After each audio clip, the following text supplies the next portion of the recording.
Kemudian pertanyaan yang kedua, pertanyaan yang terakhir adalah Gus, bagaimana cara kita tahu bahwa kita diridhoi oleh Allah Subhanahu wa taala? Sesungguhnya kemudahan dan kesulitan itu bukan merupakan pertanda Allah ridho. Kan kadang ada orang yang mengatakan pokok angger gampang itu berarti Allah ridho Gus. Belum tentu. Ada orang wal iyadzubillahi min dalik yang ketika dia hendak bermaksiat dibuat gampang oleh Allah taala. Dalane iki enek wae, enten. Ketika dia ingin taat dibuat angel kali Gusti Allah enten.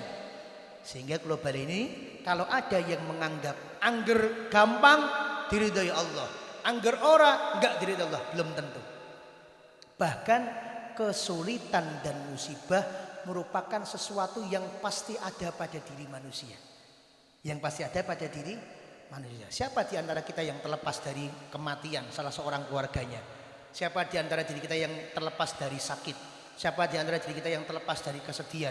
Siapa diri kita yang terlepas dari kekecewaan? Semua orang hidup pasti mengalami sedih, pasti mengalami kekecewaan, pasti mengalami atine cilik, pasti mengalami merasa tidak mampu, pasti. Bahkan di zaman dahulu ada orang namanya Ibnu Jarih. Ada orang namanya Ibnu Jarih. Ibnu Jarih ini orang yang ketika itu dipandang sama temennya, orang ini opo-opo uripe keturutan. Nek zaman sakniki nggih, mobile nggih pirang-pirang. Omahe magrong-magrong, bojone ayu tur manut, wanake ganteng-ganteng, ayu-ayu, soleh-soleh, sehat-sehat, ora tau ning rumah sakit, do panjang umur kabeh penak ra umum. Bahkan cerita Ibnu Jarih ini sampai menyebar ke hampir seluruh masyarakat. Maka ketika Ibnu Jarih lewat di sebuah pasar, di pasar tersebut ada seorang penyair. Yang penyair ini kemudian menyenandungkan syair bawa namanya Ibnu Jarih. Ma fiha mustarih illa Ibn Jarih, ma fiha mustarih illa Ibn Jarih. Tidak ada orang yang hidupnya enak kecuali dia adalah orang bernama Ibnu Jarih. Disenandungkan, dibikin syair. Nggak tahu kalau Ibnu Jarih sedang datang ke pasar. Akhirnya mendengarkan ada orang menyebut namanya, kemudian disebut bahwa Ibnu Jarih saya adalah orang yang selalu bergembira. Kemudian penyair tadi diundang, Pak, jenengan kula undang teng griya kula makan siang. Siap Imam Ibnu Jarih. Terus kemudian datang dan betul sesuai bayangan. Ketika datang ke Ibnu Jarih dijamu dengan makanan yang luar biasa. Tengkleng enek, tongseng enek, iga sapi enek, gurame bakar enek, es dawet enek, nopo-nopo komplit luar biasa. Terus kemudian penyair tadi makan. Di tengah-tengah makan dia sadar, loh, Ibnu Jarih kok mangane ning meja sing pojok kono.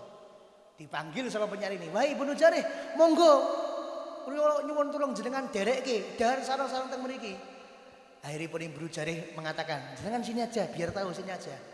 Betapa kagetnya penyair tersebut ketika menyadari di atas meja makan khusus Ibnu Jarih hanya tersedia gandum yang agak keras satu piring. Dari Ibnu Jarih makan roti gandum itu. Padahal menu yang enak-enak komplit di meja tamu. Ditanya, Ibnu Jarih, kenapa jenengan nggak makan yang enak-enak? Saya kuat tuku. Aku kuat tuku. Ning aku kena kolesterol ora iso mangan daging. Aku kuat tuku, ning aku kena asam urat, ora iso mangan sing aneh-aneh. Aku kuat tuku, kuat nyuguhke, tapi aku kena darah tinggi, ora iso mangan sing enak-enak.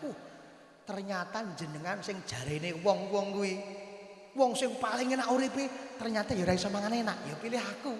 Iso tuku, tapi walaupun iso mangan tapi ora iso tuku. Minimal nek enten akikahan kan iso maem daging. Minimal nek enten kurbanan iso mangan daging. Daripada Ibnu Jarih iso tuku tapi rawani mangan, Pak, penak pundi kira-kira. Nah, barang melarat nyuwun pangapunten iso mangan ning ora kuat tuku, barang sugih iso tuku ning kolesterol. Akhirnya keesokan harinya penyair ini kembali bersenandung dengan ceria di pasar. Ma fiha mustarih hatta Ibnu Jarih. Sebelumnya kan ma fiha mustarih illa Ibnu Jarih. Di dunia tidak ada orang yang hidupnya selalu enak kecuali Ibnu Jarih. Sekarang diganti syairnya. Ma fiha mustarih hatta Ibnu Jarih. Tidak ada orang yang hidupnya sempurna bahkan Ibn Jarir sekalipun hidupnya juga tidak sempurna.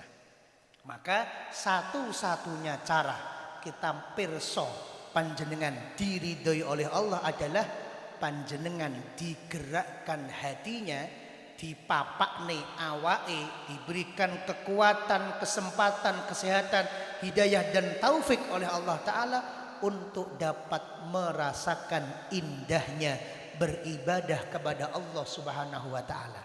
Tanda kita akan mundak gaji adalah setiap juragan kita merintah, kita mangkat dengan semangat. Wis ora usah njaluk Pak, mesti gaji tambahi. Sebaliknya tanda bahwa kita digetingi oleh juragan, Pak jenengan libur ya 7 hari. Wah enak no, sing liyane libur sehari, aku libur 7 hari. Tapi kita nggak tahu, kita disuruh libur seminggu gara-gara dia ingin dikon orang mangkat. Dan nanti ketika hari ke-6 kita akan diwi oleh juragan kita, jenengan leren saklawase mawon nggih. Dilulu ternyata Pak. Ternyata dilulu. Weh, aku gajiku kok 2 kali lipat. Ternyata begitu dibuka amplopnya, yang satu gaji pesangon, kon leren kerjane.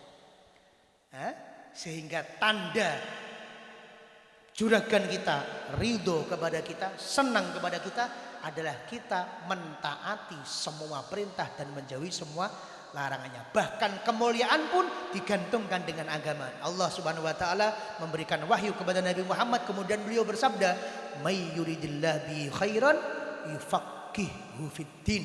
Barang siapa yang dikehendaki baik oleh Allah, dipahamkan agama. Maka panjenengan meh dosane kados napa to Bapak Ibu? Angger isih diizinkan oleh Allah, bokonge ken nemplek teng dhuwur sajadah, berarti isih ditakdirno apik.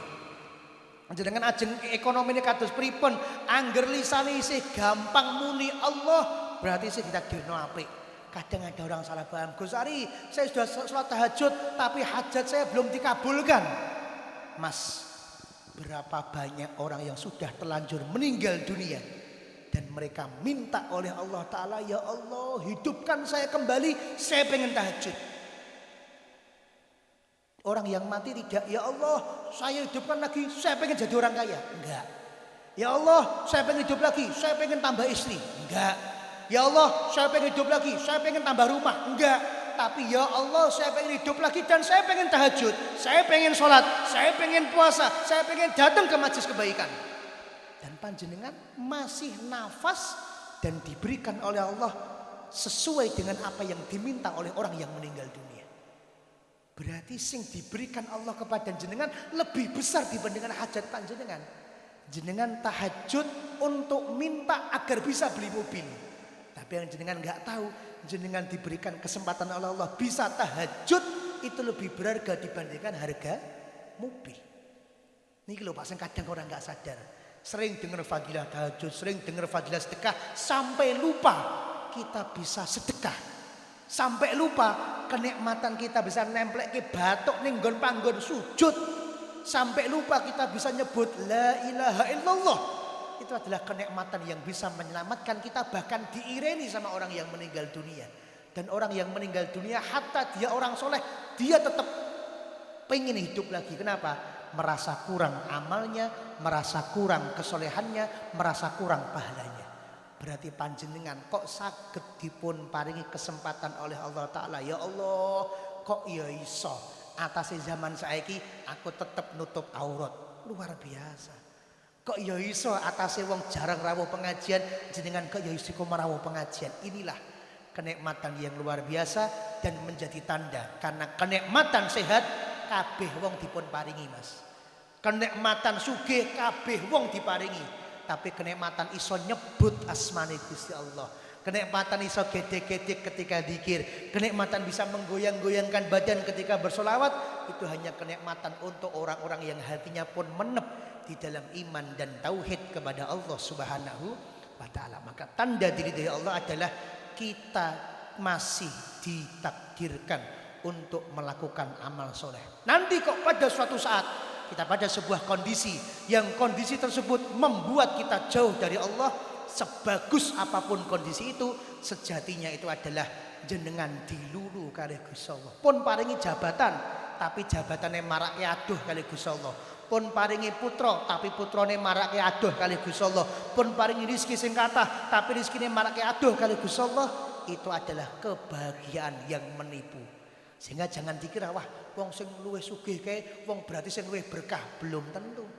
Wong sing jabatane dul berarti diberkahi Gusti Allah, belum tentu.